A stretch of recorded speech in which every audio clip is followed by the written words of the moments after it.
Isang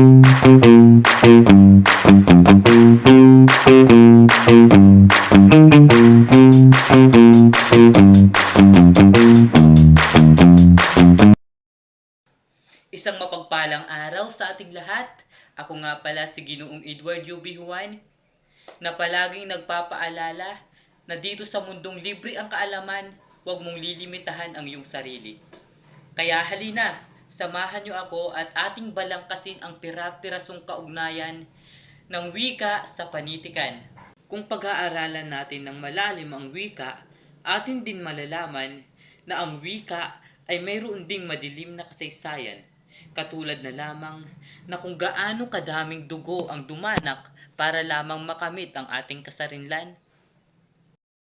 At yun rin ang dahilan kung bakit patuloy nating pinag-aaralan at patuloy na pinapalalim ang ating mga kaalaman patungkol sa wika, dahil maraming mga Pilipino ang naniniwala na pagkatapos ng mga isinakripisyo natin, tayo ay naging ganap na malaya. Bagay-bagay ang naging dahilan at naging basihan kung bakit ang wika at panitikan ay hindi mapaghihiwalay, katulad na lamang sa pasimula't simula sila na ang magkasabay na umusbong at naging kultura natin bilang mga Pilipino.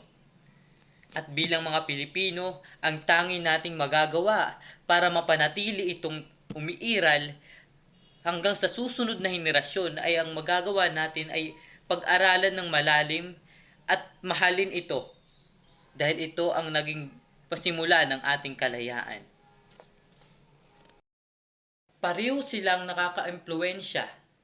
Halimbawa, ang impluwensya ng panitikan sa wika ay mas lalong nakikilala ang wika sa matatalinhagang paraan, at sa pamamagitan naman ng wika, mas lalong lumalawak ang impluwensya ng panitikan.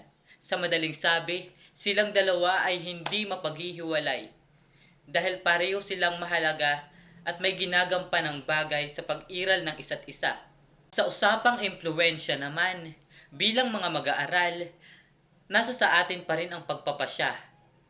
Kung pag-aaralan ba natin ito at palalawakin, o isasantabi na lang o ipagsasawalang bahala, dahil sabi nga ni Martin Naling, isang sikat at kilala sa larangan ng pampanitikan, sabi niya na baliwala ang pag-iral ng dalawa, ng wika at panitikan, kung tayo mismo ang hindi marunong magpahalaga.